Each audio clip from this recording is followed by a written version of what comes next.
Even when you feel low, you can still go. Even when you feel slow, you can still go. Even when there's no hope, you can still go. I never answer to no, man, I still go. Go, go, go, go, go, go, go, go, go, go, go, go. Yo, what's going on, ladies and gentlemen, boys and girls, children of all ages? It's your hostess with the mostest. It's PKR, Pastor Keenan Riley, back with another episode of People Suck, Love Them Anyways. All in one breath. No, I'm just playing, man. All in one breath, too. We could just keep going there for a little bit. I may pass out and fall out right here, but yeah. So won't he do it? Now, won't he do it, man? Do it? Resurrecting people from the dead, or passed out, either or. But nonetheless, we thank you for tuning in to another episode of People Suck, Love Them Anyways, where we continue to reach different countries, different states, and hopefully, man, we just keep on making some headway and see what God wants to do with that. So we enjoy doing it. We enjoy being a part of this, and we just enjoy, man, just getting to talk about Jesus. I think that's the best part of it all, and helping people along the way, man. If I know it's really cliche to say, but if one person is affected by this or decides to change their life for Jesus, then I feel like it's been worth it. You know, I know that's very cliche, and I know it's like, oh well, you're just kind of setting your expectations level low or whatever, but. I mean, that's truly why we do this is to help people change their lives for the better. And if it's one, it's been worth it. If it's 1,000, it's been worth it. It's just I feel like you get in the game with huge expectations sometimes, Nick. But and then whenever those huge expectations aren't met in 37 seconds, you get very deflated very quickly, and it's like, man, let's just wrap it up and go home. Nobody's responding, nobody's doing whatever. And, the quickest way I feel like to see dreams die is just to judge them based on other people's performances. Not everybody's going to be a Michael Jordan or a Tom Brady or a Billy Graham or whatever. It's just like, man, it's like, do you stay in your lane, do what God's called you to do, and watch the results happen and see what happens. So, I feel like, man, I keep on hitting my mic over here with my watch, but I feel like that with us, whatever we've accomplished, man, has been good for us. Whether it be one person, 100 people, again, I think to put it into perspective, we talk about just being from a small centralized location of central Kentucky here in the United States, and to think about people in a foreign country somewhere that literally has a phone hitting a download button and saying, I'm going to listen to People Suck, Love Them Anyways today. To me, if you would have said that, and I know we've talked about this a lot, but if you would have said that at 17, 18, 25, if you'd have said this in the first year of our ministry, I'd have been like, you're crazy, man. Like, we're just worried about filling pews right now, and we're just worried about growing the ministry. And it's like, you got to have a bigger vision than that. You got to have a bigger purpose than that. And, like we talked about today, you got to figure out different ways to fish for people, and that's really an avenue that I think a lot of people want to pursue, podcast or whether it's churches or preaching or whatever. But it's like, we found out today, even talking about it, that it's like you best be prepared to go into it, because if you're not, you're going to fizzle out pretty quick, and then you're just going to throw it in your towel and go to the house. Yeah, I mean, I think it's kind of what you were saying. During the message, you have to have different tools for different, as you said, different types of fish. Yeah. Sometimes, like we take this podcast for example. We're casting a pretty wide net. We're casting a wide net, hoping we'll catch something or somebody. But then there are times when you have to use something more specific, a fishing pole, where you're using a fishing pole. It's a little bit more, intimate, a little bit more one-on-one, where you're casting it out, hoping to get somebody and pull somebody in. Yeah. So I think it's, again, just that matter of, we have to be aware, because I think there are some people who only use a net, and there are some people who only use a fishing pole. And we have to be able to use both. I had this conversation right after church, and you can go on, but I just wanted to intervene and kind of say it's kind of crazy that you just said that, because I had this conversation right after church with another person who said, look at it from this perspective. Not everybody's going to have a pole, but they may have a net and boat. Not everybody's going to have a net and boat, but maybe they have a pole instead.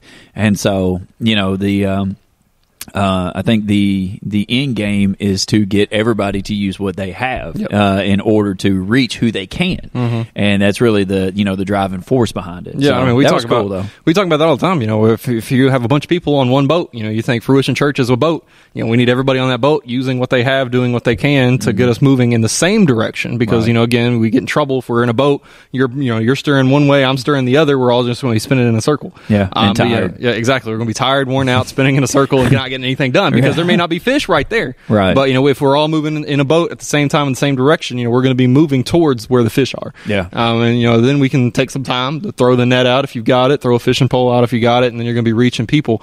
And I really liked I guess the way you kind of took the message today of the idea of fishing for people using like the fruit of the Spirit as bait as an extent is kind of how I saw it in my mind. You're throwing it out there, saying, I'm glad you got that. I did. I did. I don't know if anybody else did. Yeah, I'm glad I don't know if anybody it. else did, but I got it. I got it and I liked it. Yeah. And just kind of explain it. It's like, we go out in the world every day and, we fish for people. We're Christians, but we're not fishers. We go out in the world, we go to church, we tell people they know we go to church, but, we're not actively fishing. We're not, we're trying to use like anger and anxiety and panic and, all these sorts of things. We're fishing for people with that because that's what we present them. We present them anger. We present them fear. We present them frustration. We're not presenting them with the fruit of the Spirit, and that's what we need to be using to help catch people, to bring them to Jesus. You need to be fishing with patience and peace and kindness and goodness and faithfulness and self-control and all those fruit of the Spirit. We talked about it at VBS this year. You need to be fishing with those fruit of the Spirit because that's what's going to catch people. They're going to see your patience. They're going to see your kindness. They're going to see that you stand out. They're going to see that you're different from the world they're used to. They're going to see you're different from the Christians they're used to. Yeah. And hopefully something is said, something is done, the way that you present yourself for Christ or as an image bearer of Christ, the way you present yourself is hopefully going to be enough to catch somebody's attention and pull them in. Yeah, and like preparation wise, man, that's where we started at today because and I think it's cool that we have such a diverse crowd that listens to this podcast because it's like it's not only, if it was only just people in Kentucky, then whatever, but like, you have people in foreign countries who, if we talk about fishing might take on a whole different perspective for them, where we are, over here, it's like maybe we fish for fun, maybe they fish for food, maybe they maybe that is maybe that's their livelihood, type situation. And so there's preparation that goes into fishing, and like what we talked about today, the preparation that goes into it, you don't just show up to a body of water and stand on the shore and expect the fish to come out to you. It's come to me. Yeah, it's not like that. Like, we aren't Jesus. It's not going to happen like that. We show up to a pond or we show up to a creek or to wherever you fish, and you have a pole or you have some sort of pole, you have a line, you have a hook, you have some sort of mechanism to catch a fish with. And for us as Christians, if we translate that over spiritually, it's like, why are we going out into this world standing, waiting for people to run up to us and be like, "Oh, you're a Christian. I need your help. Come help me." It doesn't work like that. I think people can see the fruits of the Spirit or come to fruition in your life to where they're like, oh, there's something different about that person. I'm going to go talk to that person. But, if people are just approaching you, like, people are not just going to approach a stranger and be like, let me tell you about my life today. It's just, it doesn't work like that. Like, that's not the society that we live in anymore. But if you are prepared, like, and we said this, like, the most cliche answer is going to be, well, I'm prepared because I read the Bible. And as the Holy Spirit broke it down to me, there's a difference in knowing the Word but having a relationship with God. Like, I feel like your relationship with God will produce you wanting to read the Word. But if you're reading the Word but not associating with God, then you're no different than a Pharisee. You know the law, but you're not allowing you're not allowing the Maker to change in your life and create a new life for you. And so, if we're fishing, we have to be prepared. Well, how are we prepared? Well, you go over in Galatians 5, like Nick said, and you talk about these fruits of the Spirit, this patience, this love, this joy, this peace, this kindness, this self-control. And, those words that are like thrown around in the church where it's like, oh, this is the church, this is what we're supposed to be. But like, nobody in the church are these things, you know, for the most part. And I'm not taking a slight at people. We all have room to grow and to get better at. But it's like these are the baits that we need to be fishing with to catch people. We need to love people. We need to be at peace with people. We talked about today being the peacemakers. You know, we're out here supposed to be creating peace, but it's like, no, man, we're throwing opinions out on Facebook and we're interjecting ourselves into fights that are not even ours. And, you know, and so we're not peaceful. And Joy, I mean, my God, like come into church. And, yeah, right. Like look at this bad dude. Example you know, number one over here. Joy, you know, it's like, and again, we all struggle. Like, don't get me wrong. I'm not saying that, you know, that we need to just be like A100, but what I am saying is that if we don't have the right bait to fish with people, we're missing people, number one. But number two, you know, we're not putting off that image of, hey, we're secure in our faith with Jesus, and that's why we're good fishermen for.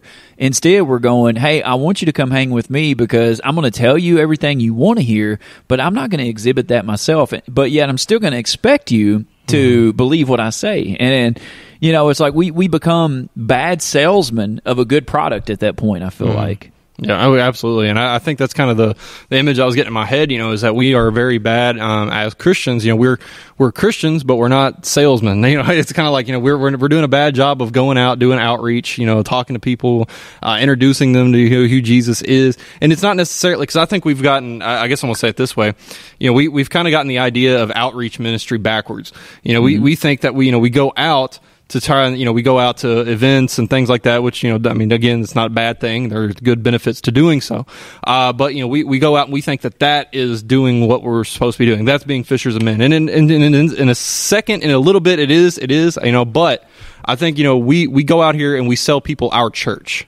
Is where I'm kind of getting to. You know, we sell people our church, but we don't sell them Christ. You know, we're saying, hey, come to our church. We've got this ministry. We've got this ministry. We do this. We do that. But we're not, you know, we're not going out into the world and being salesmen in the matter of, you know, hey, let me love on you. Hey, you're hurting here. Let me help pay for this. Here, let me help do this. You know, let me reach a hand out, you know, to help pull you up. You know, we're not doing those types of things. You know, we're going out and we're just trying to sell people our church, but we're not going out selling people the church. You know, we're not selling people on being a Christian. We're selling them on coming to our building. Right. And I think that's where we struggle a little bit as Christians. Again, not to say that that's necessarily bad. There's like 40,000 gnats flying around Keenan's Donuts right now. He is smacking at them like crazy. But, you know, it's not that these outreach events, not setting up a table, inviting people to your church, not that that's a bad thing. But you know, again, that's where I was saying, you know, we need to be able to do both. You know, we need to be able to cast that wide net, go into a church, you know, casting that wide net, but we also need to be able to be fishermen with poles, going out and talking individually to people, loving on people individually. There's people, you know, we talk about this all the time, you know, there are people out there who know your political opinions more than they know who Jesus is. Right. You know, there's people out there who know your favorite movies, your favorite TV shows more than they know that you're a Christian. So, you know, it's our job to make sure that we're being more intentional about casting poles, casting nets, and being intentional about using the right bait, like the fruit of the Spirit. Well, I think like you talk about like just going fishing, like you don't like I'm not expecting. So we're sitting behind a table right now doing this podcast. I'm not expecting to catch a fish right now. I know in order to catch that fish, I got to go to the pond or the creek or the wherever. You know, I got to go to a body of water that has fish in order to catch a fish.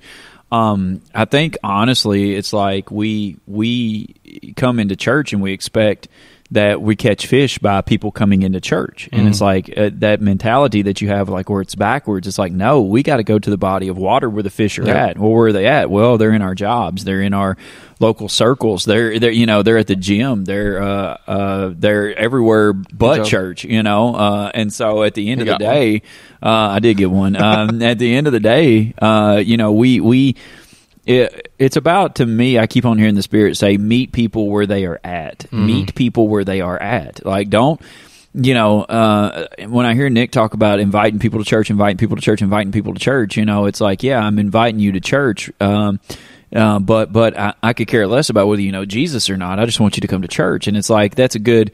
You know, I want people to come to church, and I want you to invite people to church. But it's like their heart position and where they're going to spend eternity is a lot more important than if they come to one service here or it's one service somewhere else. And so our mentality of fishing, I feel like, has to change. But with preparation, it's like, we talked about different fish, different baits, different, different things, different aspects. And again, that fruit of the Spirit there where we look, it's like we catch people by our love, by our patience, by our joy, by our self-control. We catch people like that because people are looking at us and going, man, there's something different about that person. So they're attracted. And that's what attracts a fish to bait, is that there's something different. Because if it didn't, they wouldn't be curious to go up and sample it, Yep. And so, there is a lot of preparation that goes into it. And it's like, we don't walk and we don't do this life just for us. Like, I'm going to answer for my own life one day. Nick will answer for his life. You'll answer for your life one day. But we do this to build the kingdom of God one person at a time. And so you accomplish that by fishing for people, by saying, you know what, like my life is important, but my life is spoken for. I know my relationship with Jesus, but maybe it's my neighbor, maybe it's my friend, maybe it's that person at the gym, maybe it's that person at the workplace that may not have that relationship. And for me, I can't be so secure in my relationship that I'm just worried about me that I overlook an opportunity to go fishing, that I overlook an opportunity to help minister to somebody. And so there has to be a lot of preparation, but, with fishing, we know there comes a lot of patience. And my goodness, patience is that fruit of the Spirit as well. And that is, I said this today, I feel like we have a lot of people who are quote unquote filled with the Holy Spirit without any fruit from the Holy Spirit. Mm-hmm. And it's like, I'm not here to judge you, but I am here to say that the book, the word, the gospel, Jesus said, his word said that if you have the Spirit within your life, this is the fruit that you will be producing. And so it's not the fact that I'm judging you or that anybody else is judging you. It's just the fact of that you can use the Bible to say, are these things evident in your life? And if they're not, then you're probably not doing a very good job of fishing. Because patience, like you don't know exactly unless you cheat with the fish finder, like we talked about, but with patience, man, you're not just going to throw a line out there. It happens occasionally, but you're not just going to throw a line out there and as soon as it hits the water, have 10 bites. You're going to have to throw. You're going to have to wait. You're going to have to maybe change up where you're fishing or what you're fishing with or whatever the case is. The depth that you're fishing. There's so many scenarios that you could change. But if you throw a line in and you wait 5 minutes and nothing happens, and then you pull the line back in and you're like, not biting today, and then you never fish again, or you don't fish the rest of that day, then it's like, are you exhibiting that patience? Are you fishing with the right bait? If you go to people, Nick, and you're not patient with people, like as soon as something happens, you're just like, man, and you're just ready to write these people off or ready to get into an argument with them or whatever the case is. It's like, are you exhibiting that patience, that bait or that, that fruit of the Spirit that's going to be able to speak to somebody's life? Because if you're not, if you're ready to write off every single person, we said today, if you write off every single person that's been bad to you or that's hurt you, then you would be on a lonely island by yourself. It is true. If you have a spouse, I guarantee you that spouse has said or done something that's hurt your feelings at some point. If you have kids, man, kids are brutal. They will hurt your feelings. They can't even turn slides right. Yeah, this is true, man. I about fired my kid like 5 times today. But nonetheless, like friends at work or friends in general, like everybody's hurt you at some point in time, but if you don't have patience enough to forgive somebody, patience enough to work with somebody, patience enough to pray for somebody, then, it's like we're not catching fish. We're not catching people. What we're doing is we're pushing people out the door, or we're never seeing a growth in anything because we're not exhibiting what we need to be to catch the right people. Yeah, exactly. We have to remind ourselves, and I think this is something we forget a lot, and it's just the fact that we are image bearers of Christ. God created us in His image. We are children of God, just as Jesus was the Son of God. And God, we think back to the verses, where it talks about how once somebody, if we come to a situation and we introduce them to Jesus and they don't want any part of it, we brush our sandals off and we move on. We need to keep looking and keep because a lot of people, they'll throw that line in to an empty pond. There's no fish in there. There's nobody interested in that bait you're using. You know, it's like Yeah. Keenan was saying, you know, we have to be able to use different baits for different fish, for different environments. We have to be willing to go deeper with some people. We have to be willing to go from, you know, the pond we're so comfortable with that we, you know, fish in all the time. We have to be willing to move from that pond to a different pond. You know, we have to be willing to go to the pond that nobody else wants to go to. Right. You know, we have to be willing to go into places and, you know, situations that nobody else wants to. But when we do that, when we go to those other ponds, when we go to those other places, and when we're in those other situations, we have to remember and remind ourselves that we are image bearers of Christ. And image bearers of Christ are not, you know, these hateful, rude, judgmental, frustrated, you know, depressed, anxious people that, you know, we see in the world every day. You know, image bearer of Christ means that you are walking with love, you're walking with joy, you're walking with peace, you're walking with patience, you're walking with gentleness and goodness and self-control, and you know, it's important that we, as image bearers of Christ, you know, that we are presenting those things to the world. You know, those are the things that we are supposed to be presenting to the world. We want to make sure that when someone looks at you, they don't just see the same person that they are, you know, like they're not seeing their coworker. They're not seeing, you know, these other people they see every day on the news. They're not seeing, you know, they want to, you want to make sure that when someone looks at you, they see something different. Yeah. You know, that again, you know, you use these flashy baits sometimes to fish for fish because, you know, like that's what attracts them. It looks different. It stands out. Right. And that's how we're supposed to be. You know, we're supposed to use the fruit of the Spirit as image bearers of Christ to stand out in the world, Yeah. so that when people see us, that they are attracted to that they want to know more about that. You know, how are you able to keep your calm in the midst of an economic meltdown? Yeah. Because I know who Jesus is. Yeah. How are you able to love somebody who cut you off in traffic, or who killed your kid, or who did this or did that? Because of Jesus. Mm-hmm. You know, how are you able to, you know, hold off from doing these things that everybody else is doing? Why? You know, how is it that you can hang out with a bunch of people who are drinking and partying and not drink and party yourself? Because of self-control, because of Jesus. Yeah. You know, we have to be able to, you know,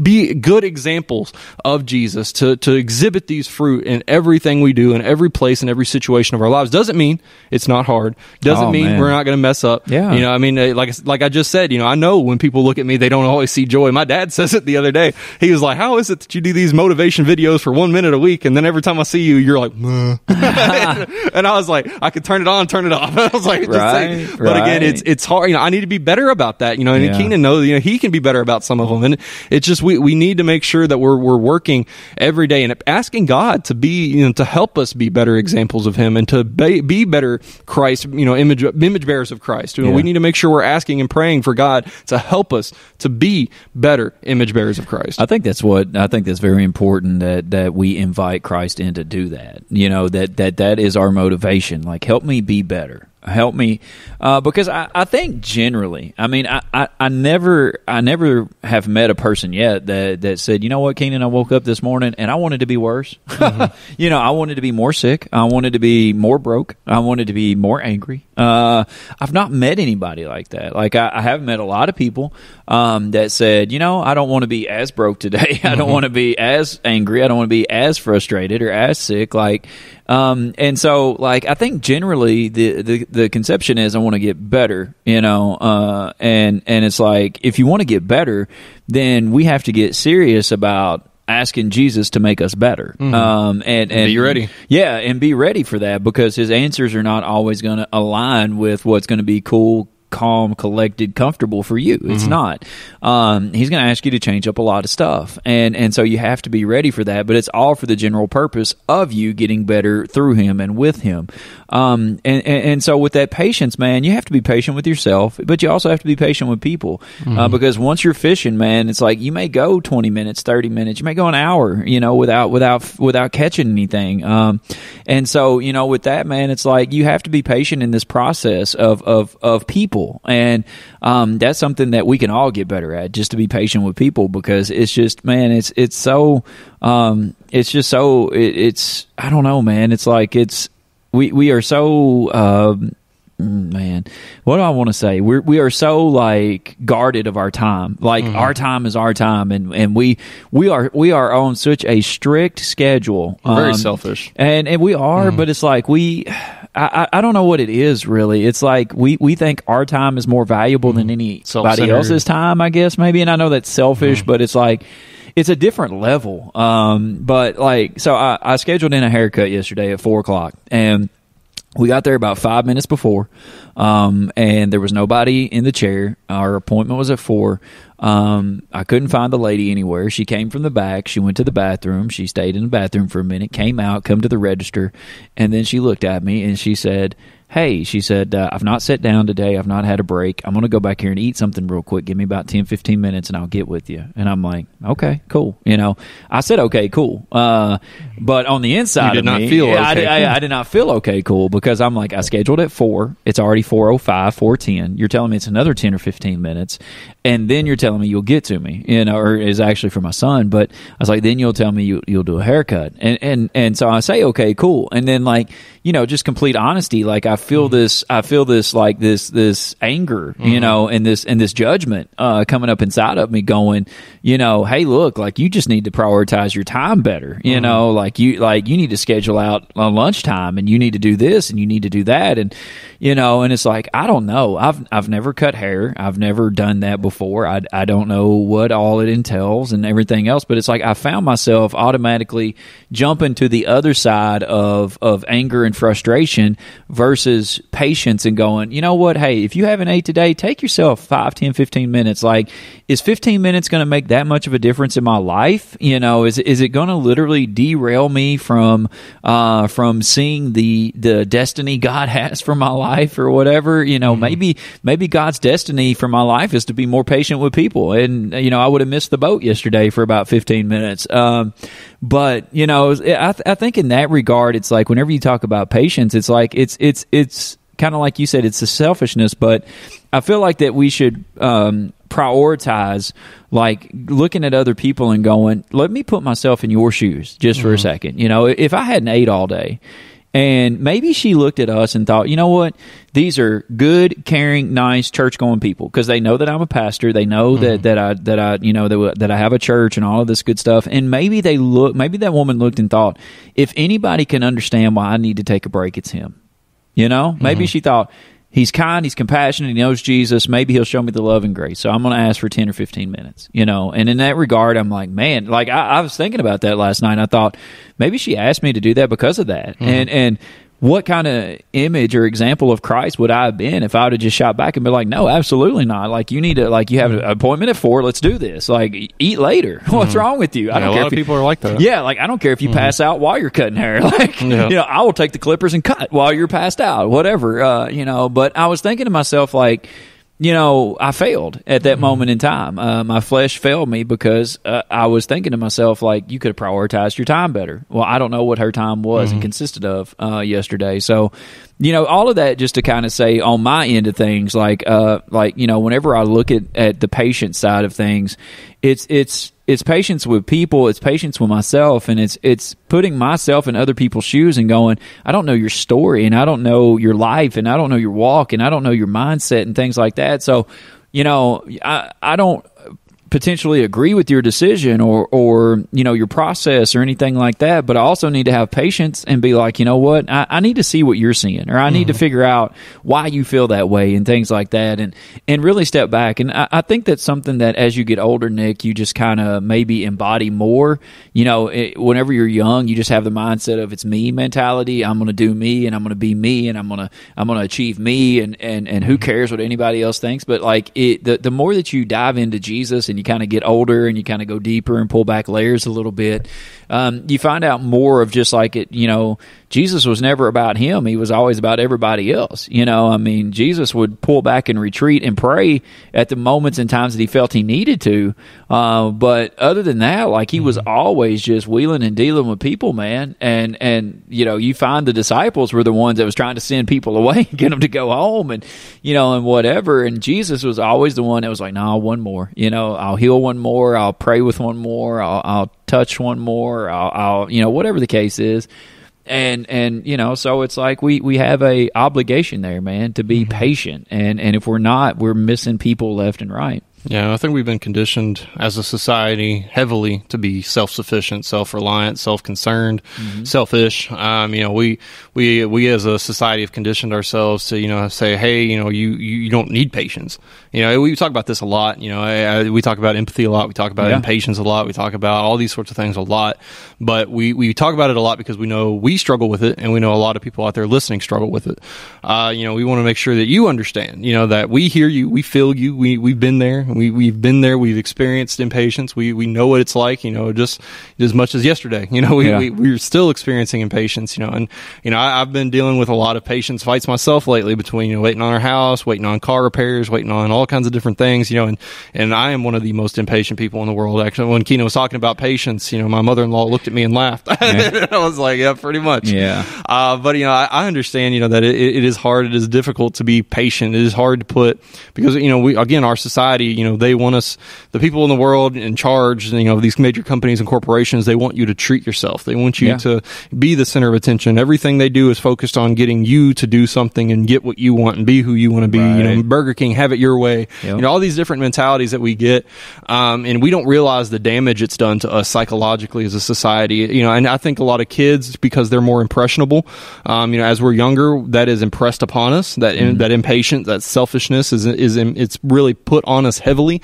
Yep. And but when we get older and we start to develop more wisdom, and we start to experience more things, and we start to get closer with God, that's when we can start to realize that this was not the right way. That we were impressed upon, that we were conditioned in a way that is unhealthy, that it goes against what God wants for us. And that's when we can start to empathize better. And, we can start to, say, what, if, this person who's cutting my hair, they haven't ate all day, let me do something crazy, hey, let me offer, let me go get you something to eat. Let me walk down the road over here to Jimmy John's, get you something to eat. It won't take very long, I'll get you something. Exactly. Or El Tapatio, that would take a lot longer. Yeah. But, just again, hey, let me walk down the road here, get you something to eat. There you go. Did you get him? No, I didn't get him. Yeah, he's impatient with us now over here. but yeah, again, just that it's a mentality shift. It really is. It's a mindset shift of, switching from, this is now an inconvenience to me, to being, let me be a convenience to them. Let me help them out. I may be a little frustrated. I may be put back a few minutes, all that kind of stuff. But let me slow. And I think one of the best examples of this that people can kind of relate to is if you're driving. I know you drive I-65 a lot now, but when you're driving in traffic, and I used to be that speed demon. I used to be topping out 10 over the speed limit, going anywhere that I went. Sometimes more, because I wanted to get there, and I wanted to get there fast, and I was always running late. But I've changed my mindset a little bit. Now I'm more conscientious, because I just want to save gas money. God knows I want to save gas money. Yeah. And people do make fun of me for it a little bit, but I set my cruise control right at the speed limit, and I just sit there and cruise. I make sure that I leave in time to get there for work in time. All that kind of stuff. I'm conscious about that. But what I'll notice sometimes is that there's like a, say, 11-mile stretch between Hodgenville and where I work, in E-Town, that city, and there's a long stretch. It's called Lincoln Parkway. I get on it every day, put my cruise control on 65, and just let it roll. But I will have people pass me going 75 something miles an hour. Right? That's me. Yeah, that is probably That's me. Yeah. My wife did it the other day. Yeah. But just pass me going fast. Trying to get to where they're going to go. But then there's a stoplight at the end of Lincoln Parkway. True. And I'm at cruise control going 65. I have people flying past me, cutting through and in and out of traffic, all this kind of stuff. And I get to that stoplight, and guess who's there? 9 times out of 10, that same person who flew past me. Yep. Right. And I'm like, you were in a rush. You were worried. You were, just self-centered, self-focused, trying to get where you're trying to go. And me, I'm patient. I'm letting, I'm just going the limit I need to get there. Yep. And we're both here at the same exact moment, the same exact situation. And I think a lot of people can relate to that. So, again, what I just want to say is, don't be so much in a rush. Don't be so concerned about your time that you miss out on helping somebody else or giving somebody else the break that they need. Right. Because, at the end of the day, we're all, this is going to sound kind of dark, but, we're all going to die. We're all going to get to that finish line at some point or another. And it just took a turn. It did. It did. It did take a turn. But what I'm trying to say, is just say we're all going to get there. We're all running the same race. And what matters is, are you going to bypass other people and end the race the same way, or are you going to stop, slow down, pay attention to what's going on around you, help other people, be that good Samaritan, help the person on the side of the road, inconvenience yourself for the convenience of somebody else. Yeah. Hey, I see, you're running ragged. You've had your hair's on fire before you can even cut my hair. Let me go over here and get you some food real quick so you can eat. It's all good. I ain't got nothing else going on. Just to be able to take some time out of our time to help somebody else with their time. Yeah, that's huge, man. And that's where, before we get into the last point, which is, I feel like probably the best preaching point of all, which is purpose. But, I had a conversation before church. I've had conversations before church, during church, after church, but I had a conversation before church this morning, and we were talking about a person who had come to me whenever they first started here, and had these brilliant, just trailblazing ideas about ministry and about services and about preaching and about all of this good stuff. And, and lo and behold, now a couple, 3 months later, it's like, they're not here. Mm-hmm. They're not, they no longer attend here. And I was telling this person I was talking to this morning, I said, we live in a day and age where, and they didn't know what I was preaching about today. I said, but, we live in a day and age where if you don't like what's going on this boat, you'll just go to a different boat, mm-hmm. And we'll just go to a different, we'll go to a different church, or we'll go to a different whatever. Like we have so many options and choices and everything else that it produces a selfish mentality of I was telling this person I was talking to, I said, isn't it kind of crazy that everybody has these wonderful ideas for the platform, which is, the stage, the preaching, but they never have wonderful ideas for bathroom duties, mm-hmm. or to clean the flower beds, or to, things like that. Vacuum. And to vacuum or something like that. I said, if you notice, 9 out of 10 ideas that come from people involve those people wanting to do something with the platform, not with our hospitality, or not with running slides, or not with turning lights on, or not with things like that. But it's like, what do you want to do? Well, man, I've been feeling like, I need to share 7 messages that God gave me. Oh, okay. Well, that's fantastic. Did he speak to you about cleaning? Did he speak to you about serving? Did he speak to you about, praying? Did he speak to you about, It's crazy. We don't have a need in this area, but we do have a need in this area. But God told you that we needed this in this area. And this is where we are, so we need 7 more messages, and it's like we dissect and literally digest one message all week long and still miss parts of it,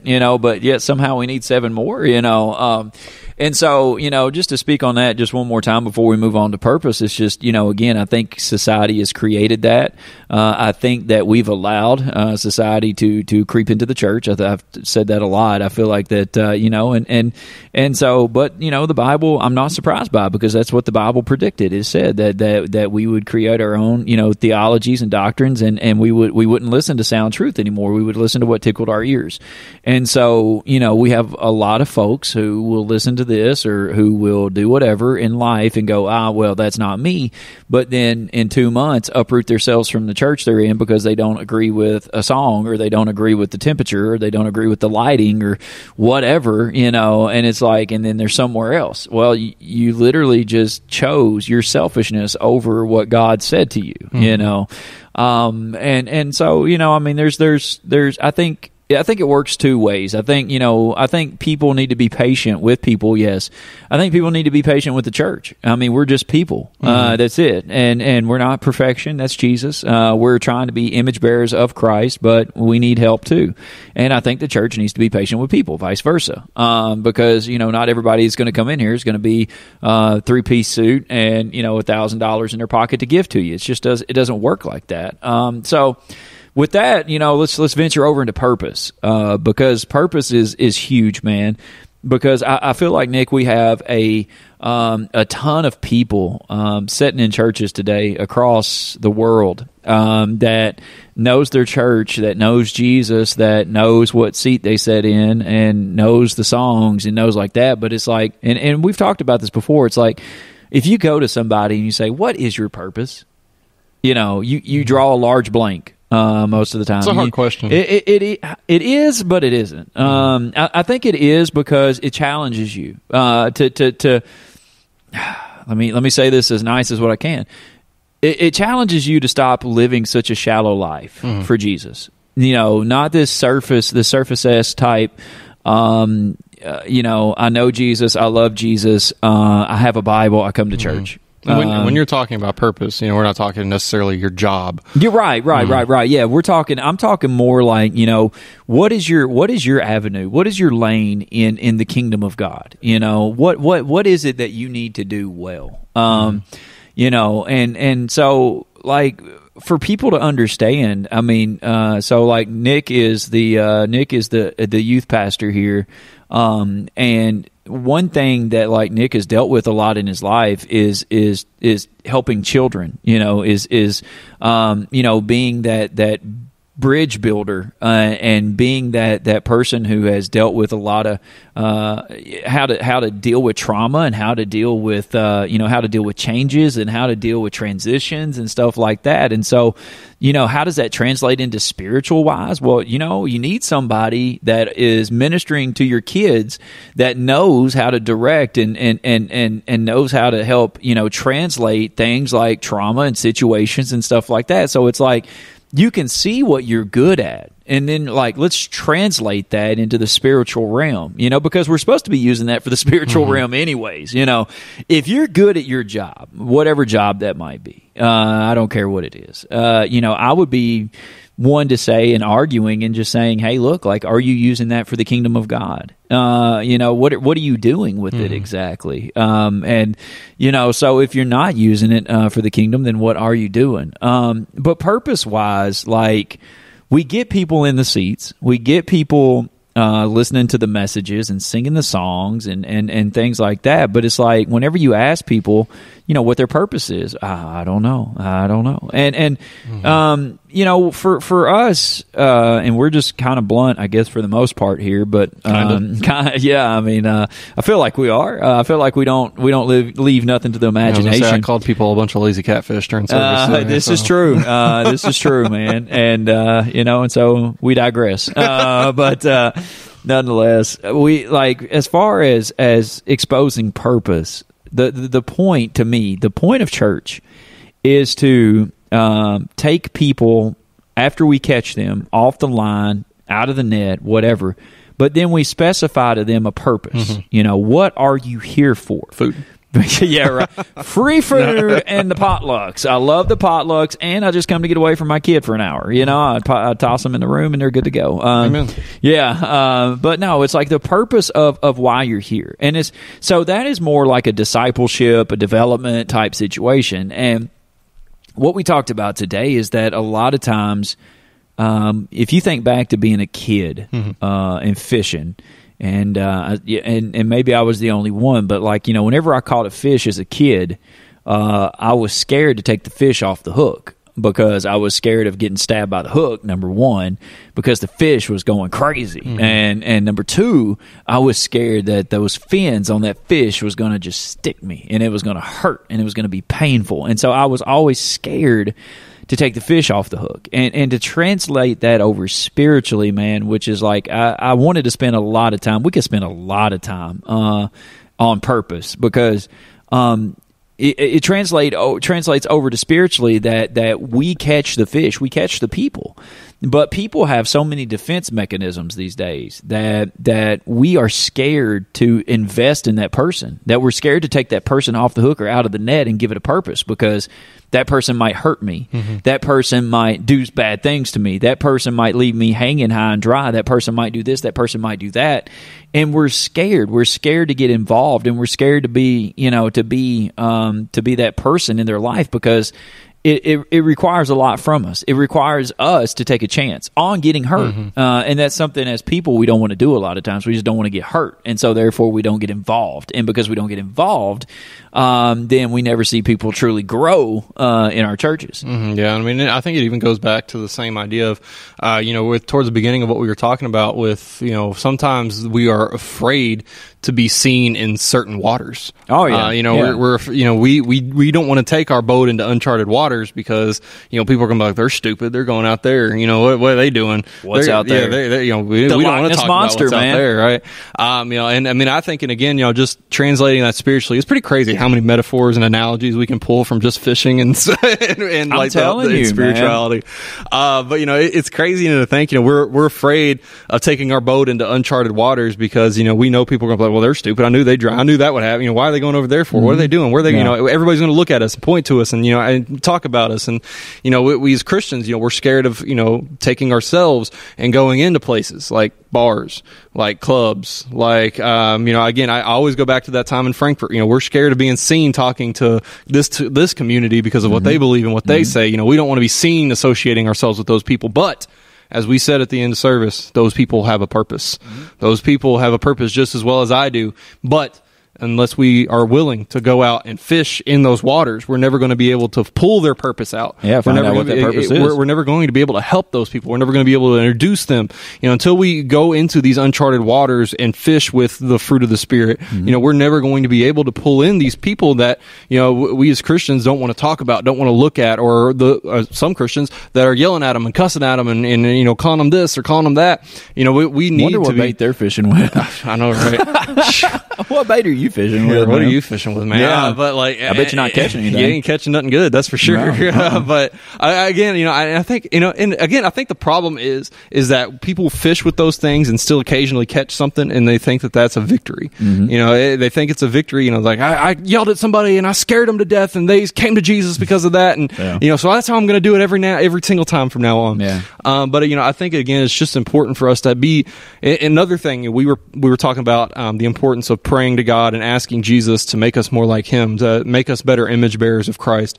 We also need to remind ourselves that, you know, there are things that go along with that aren't necessarily written in the fruit of the Spirit, but, you know, I think we need to ask for bravery. We need to ask for courage, because going into that uncharted water, going into uncharted territory, going into places and situations that other people are going to make fun of us for, or tell, or, you know, talk bad about us because of, going into those situations and fishing with those people and intermingling with those people, you know, we need to have the bravery and the courage to do that. You know, like, you know, it's scary. You know, as you said, you know, to pull that fish out, you know, what do I do with it? You know, you go into that situation, you fish, and now you get somebody, and you're like, what do I do with them? You know, like it's like a dog who finally catches the mailman. You know, it's like, I caught him, but what do I do? What do I do now? Yeah, and so we need to have the bravery and the courage and understand, as the Word of God says, that when you are put in those situations, that God will give you the words to say. God will help guide you. The Spirit is with you. And you have to trust the Spirit to give you the right words and to put you in the right situations at the right time.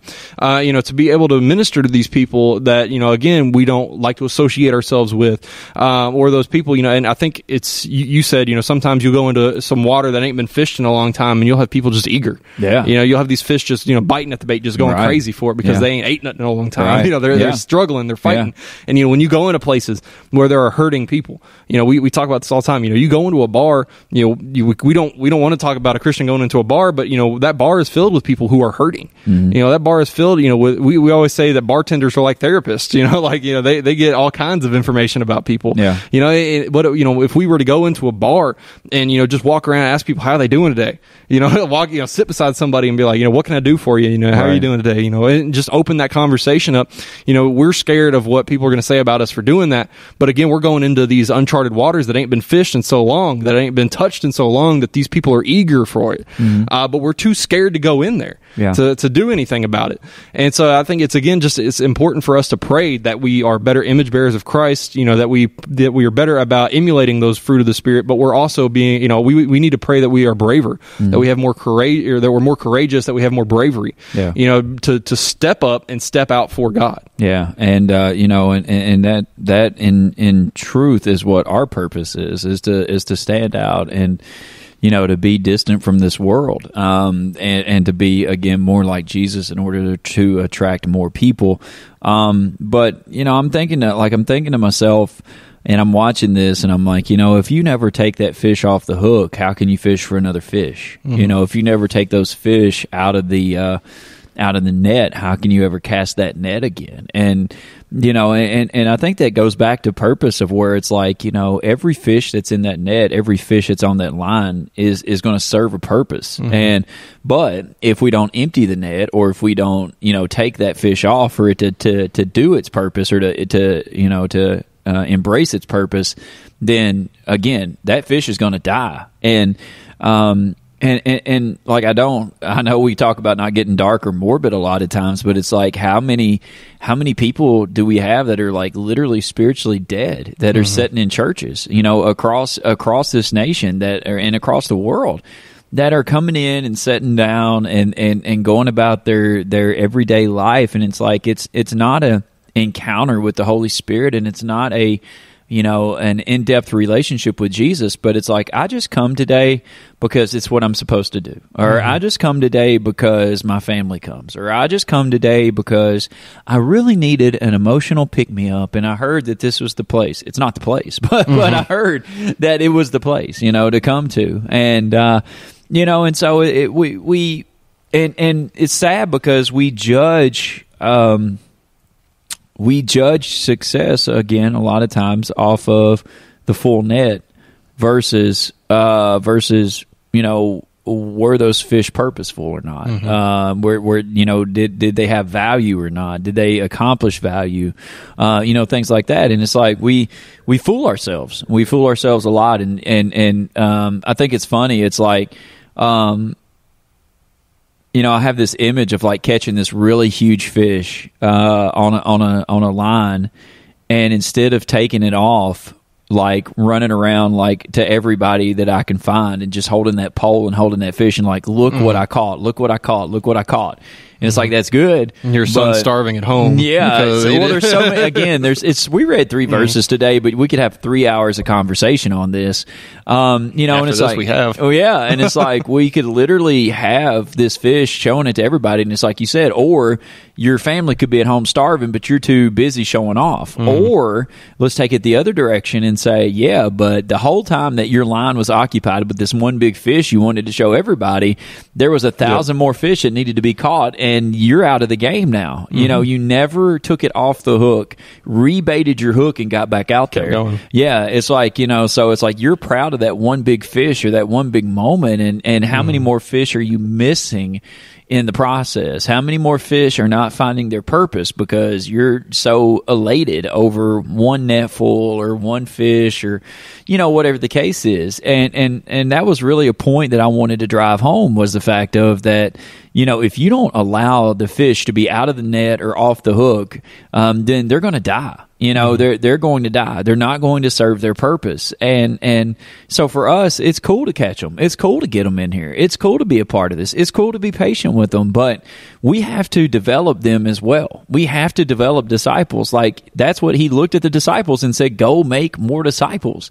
And we have churchgoers, and we have pew sitters, and we have, congregations and things like that. But it's like, I don't know when the last time I heard this statement, like, we had 126 disciples here today. I haven't heard that. If you was to say that, people would be like, what does that even mean? Like, I told you it was a cult, from the very beginning. That woman can't be a disciple. Yeah, exactly. Yeah. I mean, there's so much, there's so much stuff, man. And it's, but like, if you look at it in the regards of what Jesus, and I said this today, of what Jesus asked the disciples to do. He said, come and I will make you fishers of men. He didn't say, I will make you Christians. He said, I will make you fishers of men. And, I think we put such a heavy emphasis on being a Christian that we forget to be fishers of men. I think is where I want to kind of like circle all the way back around. Like, don't get me wrong, your relationship with Jesus is the most important thing in this world. It is what your heart will speak for one day. It's what your life will speak for one day. That is your pass. That is your ticket. That is your way into heaven, is your relationship with Jesus. But we're also called to do some stuff while we're here. Yep. And that is the thing where where I preach the most heavily a lot of times is, you know, I want people to be here. I want people to engage. I love seeing smiling faces, man. But, you know, I don't want to get to heaven one day and be standing before Jesus and him go, well, you done everything that you were supposed to do except for tell people that they were supposed to go do the same thing, you know? And I don't want to have to answer for that. So, you know, for me, I'm telling people, like, it's so important. Tell your friends, tell your family, tell people, tell strangers, tell people you come in contact with, you know, about Jesus. But not only just tell them, but show them those fruits of the Spirit. Going back to that bait we talked about, go back to those fruits of the Spirit, man, and show those. Not say, oh, I love everybody. That's BS. You know, like, if you loved everybody, then you would literally not have a problem with anybody. And I'm not saying sin shouldn't offend you. What I am saying is that the person, you should still love and respect the person. You know, the sin is going to come. You have sin, you know, but as much as you want people to love and respect you, you should do the same for other people, you know, and the peace and the joy and all those words that we could go into. All I'm trying to circle back and say is that, you know, those are the things that we should be emulating and imitating on a daily basis to people who are struggling so much, and that's going to be our bait, that's going to be our net, that's going to be our pole in order to get people to Jesus. And then after we get people to Jesus, it's like, hey, let's help develop them to where they find out what their purpose is, and then allow them to operate in a calling and in a season of their life that can not only change their life, but countless others. We don't know how many. And so it's all a process, and we got this from 3 verses, by the way.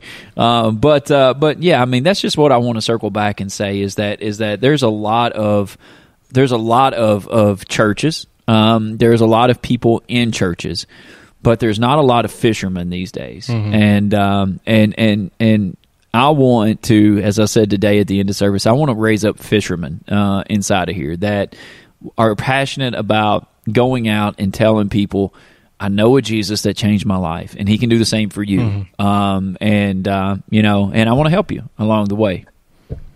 Is that it? Okay. Yeah, that's it, man. I usually turn to you and kind of give you the cue to take off. Yeah, I was just kind of letting what you said soak in. Yeah. But anyway, soak in, water, get it, fish. Yeah, anyway, I feel it, man. But yeah, I think it's, you know, something that we, again, you know, going back to what we kind of said, or what I was talking about in the very beginning, you know, with the whole, you know, selling Jesus, you know, I think, you know, a lot of times we think the words fisher of men. This is kind of what my thought process was thinking here is the church I attended before Fruition when I was younger, they did a message on this same kind of verse, and, you know, they passed out these little hooks for everybody to be reminders of, you know, hey, be a fisher of men, and all that kind of stuff. Right. They had money. They were in the SPC. There you go. But, you know, again, it's just, you know, to be able to that message, though, as I'm thinking back to that message and the message that Keenan gave today, you know, just thinking about spiritually how much I've grown, it reminded me of that, you know, that message. What I took away from that message was you need to go out and invite people to church. You know, you need to go out, invite people to church, get them to come to church, and that'll fix everything. You know, that's kind of the message. You know, again, I was young at the time, but that's what I took away from the message. But, you know, now as I've grown spiritually, you know, listening to the messages, Keenan presented it, thinking of it in a different way, in a different light. You know, when God calls us to be fishers of men, it's not necessarily just invite them to church. It's a matter of, again, walking out to the world every day that you're in, you know, going into uncharted waters, going into your workplace, going into your family, your event, all these different things, you know, and presenting them with, you know, as you say, the bait, you know, presenting them with the fruit of the Spirit, and you know, helping them. You know, you're fishing for men. You're providing God and you're providing Christ's love to these people by emulating those fruit of the Spirit, by, you know, showing them love, showing them compassion, showing them grace, showing them peace, showing them mercy, showing them joy, showing them all these different things, and hoping that will in turn introduce, you know, to get them, to prompt them. And what I tell the youth, you know, you're hoping that, you know, the way you act, because you stand out, because you look different, because you are set apart from everybody else, the hope is that somebody, as you're introducing them to this, as you are being that person, that somebody's going to be like, why are you that way? And that gives you that opportunity, that gives you that chance, that open door to say, because of Jesus. And that is what we're looking for, you know, not necessarily just walking up to people, handing them a card saying, come to church. We're talking about going out into the world and being set apart, looking different, and fishing for people using the fruit of the Spirit, and getting them to be curious and to ask questions and to go deeper with, who Jesus is, and giving you that opportunity to talk about who Jesus is and show them who Jesus is. Again, it's not necessarily just about going out and inviting them to church. It's about going out and inviting them into the presence of Jesus. Yeah, absolutely. And, I want to say this before we finish up today is that fishing for people is not just inviting them to church. I feel like that we have kind of made that the end goal, that if we fish for people, our main goal is to invite them to church. And if we get them to church, then, hey, that's it. That's what we do. And it's like really, and that's it. And it's like really, truly, that is only the beginning of the process, is getting them into church. That is just the true beginning. And then it becomes a test of how developed the people are in the church to accept that person and help that person develop. You know what I mean? And so, again, that goes back to the patience, that goes back to the preparation and finding purpose and all of that, man. So if you get an opportunity, just jump on Fruition Church and go back and listen to the message today. I'm going to go back and listen to it tonight and just kind of dissect some stuff and see how much stuff I left out. Because like I said, I think we could probably go hours at this and just kind of find different scenarios and different stuff to talk about. So we hope that our end goal is always the same. We hope that something was said in the hour that we've been here to just kind of, to get you in your spirit a little bit deeper and go, hey, look, like, I've been a decent Christian. I've been inviting people to church and stuff like that. But, oh, man, Pastor Keenan, Nick says what? Says it's deeper than that. We got to do more than that. We got to, take it to another level. Okay, well, let me figure out. And, and that's what our end goal is to always challenge you and us, ourselves, to get better on the daily. So continue to hit that download button. Tell people about People Suck, Love Them Anyways. And until we see you again, man, we love you and be blessed. Even when you feel low, you can still go. Even when you feel slow, you can still go.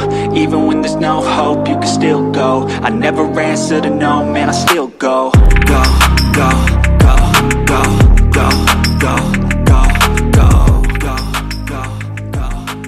As always, this is PKR, and for my sidekick Nick, we say thank you very much for hitting that download button on People Suck, Love Them Anyways. Be sure to tell a friend, tell a family member to hit that download button as well. And as always, we say thank you. Be blessed. Even when you feel low, you can still go. Even when you feel slow, you can still go. Even when there's no hope, you can still go. I never answer to no, man, I still go. Go, go.